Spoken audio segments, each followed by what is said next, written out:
মার সাথে বেয়াদবি করেছি,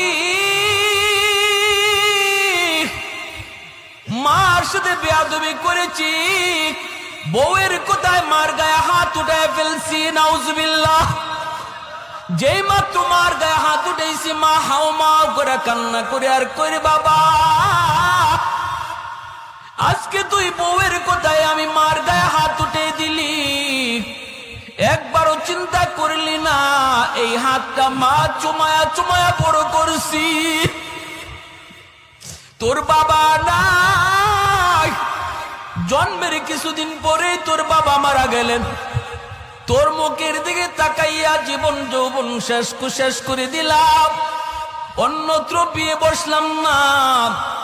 আজকে তুই তোর বউয়ের কথায় আমি মার গায়ে বুঝি তুই হাত উঠায় দিলি, তাহলে ঠিক আছে, আল্লাহ যেন তোর এই হাত পছায়া দেয়, নাউজুবিল্লাহ।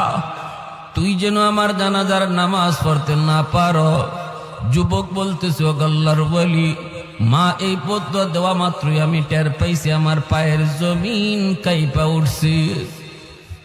অফিসে গেলাম, কিছুদিন পরেই মার মৃত্যু সংবাদ, বাড়িতে আসার জন্য রওনা দিলাম, কিন্তু রাস্তায় এত সমস্যা হয়েছে অন্য কোনোদিন হয় না। গ্রামে পৌঁছতে পৌঁছতে মার জানাজা গ্রামবাসী পড়ে ফেলেছে। আমি এসে হাউমাউ করে কান্না করি, মুরব্বীরা কয়, বাবা তোমার জন্য অনেক অপেক্ষা করেছি। মানুষজন আর ধৈর্য ধরে না, এজন্য জানাজা পড়ে ফেলেছি। আমি কান্দি আর বলি, এটা তোমাদের দোষ না, এটা আমার কপালের লিখন গো। মার একটা বদুয়া ছিল, তুই আমার জানাজার নামাজ যেন পড়তে না পারো। মার এই বদুয়া কবুল হয়ে গেছি। মার আরেকটা বদুয়া ছিল, তোর হাত যেন পচা যায়। অল্প দিন পরে আমি দেখলাম ওই হাত, যে হাত আমি মার গায়ে উঠেছি, এই হাতের মধ্যে ফুরা দেখা দিছি। এই ফুরা থেকে পচন শুরু হয়ে গেছি। ডাক্তারের কাছে গেলাম, কেউ রোগ ধরতে পারে না, অ্যান্টিবায়োটিক খাই, অ্যান্টিবায়োটিক দেয়, কিন্তু রোগ সারে না, কোনোভাবেই তো রোগ সারে না। আমি তো আমার রোগ ধরে ফেলেছি। আমার হাতের পচনের দুর্গন্ধ এত বেশি।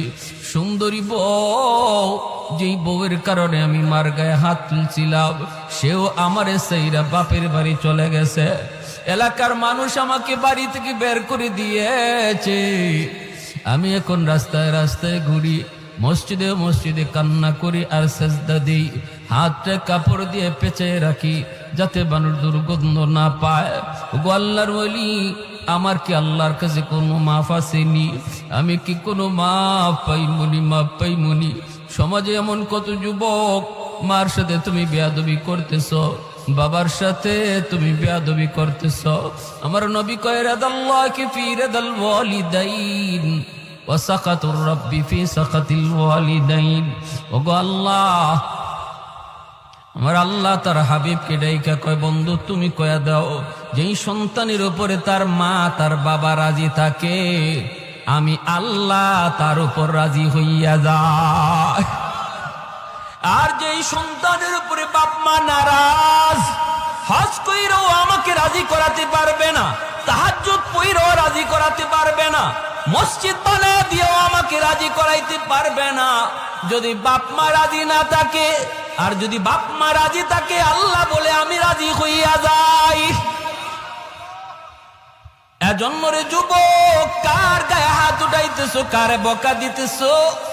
নবীজি বলেন, মান আসবাহা মুতিআন লিল্লাহি ফি ওয়ালিদাইহি আসবাহা লাহু বাবান মাফতুহান মিনাল জান্নাহ।